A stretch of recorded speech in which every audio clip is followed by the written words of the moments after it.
So this is the final phase here at Patriots Point of moving the submarine Clamagore out of her current berth up to Norfolk, Virginia. So this is not a suitable location to do a recycling of a vessel.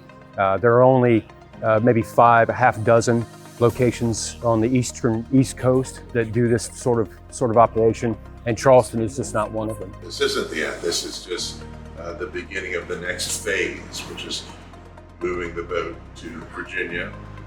After that, it will go into a remediation phase where we salvage everything that can be salvaged for use by other museums in this museum, artifacts, and then recycling the boat. After 30 years of service, it was commissioned in 45, decommissioned in 75.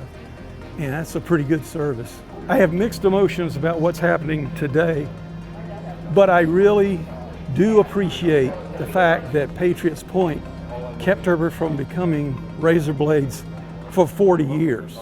We've spent the last 14 or 15 years trying not to arrive to this day. We talk about here about walking in the steps of heroes, and I think if you walk through that submarine when she was open, you got quite a sense of what that crew went through there, and we were just honored to have her here while we did. Over the past year, I've spent more time on Clamagore than I had in the previous 7 years here. And you do gain a healthy appreciation for what submariners live their life aboard that vessel behind you. Christmases, birthdays, Thanksgivings, huddled under the sea with their shipmates in an area the size of your broom closet.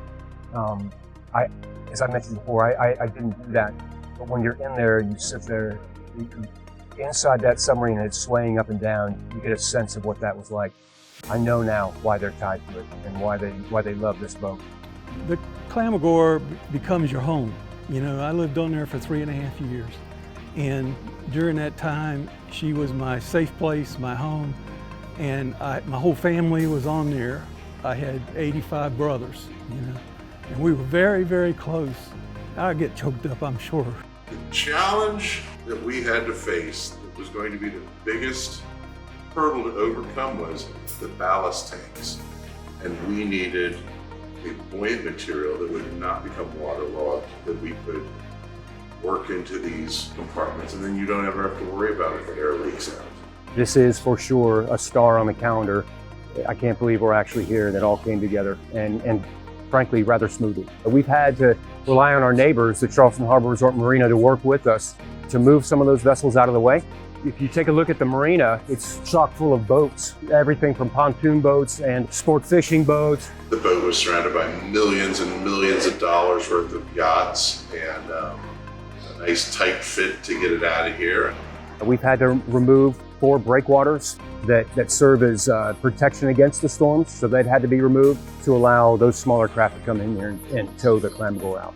So it's an extensive operation to just get the boat out of here. They had to remove several 100,000 pounds of weight, and that heaviest thing that they removed from the submarine were 504 batteries that weigh about 900 to 1,000 pounds each.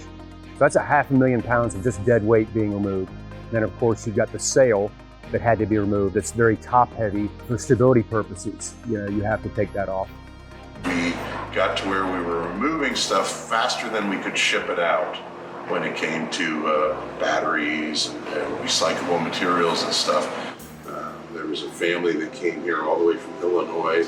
They came here to see the boat off.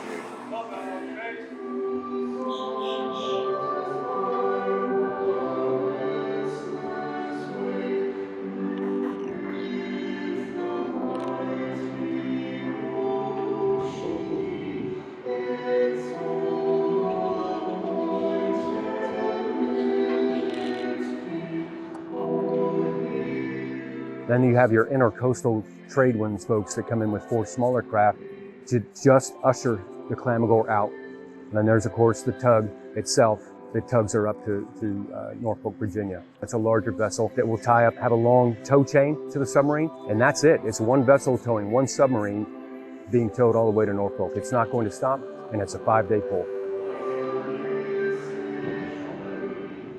There is a little bit of melancholy because it's a great exhibit. It's been here for 40 years, almost as long as Patriots Point's been here.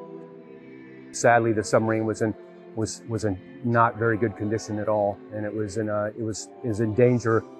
When we experienced storms, we just had one a couple weeks ago, or about a week ago, and it was in danger of potentially having a catastrophic incident. This is the only course of action that was left available, so there is a sense of relief. That's the sadness of seeing her go, because future generations, there's few of these left, but I think that we're going to respectfully build an exhibit here that will capture as best we can the sense of what it's like to serve on a submarine.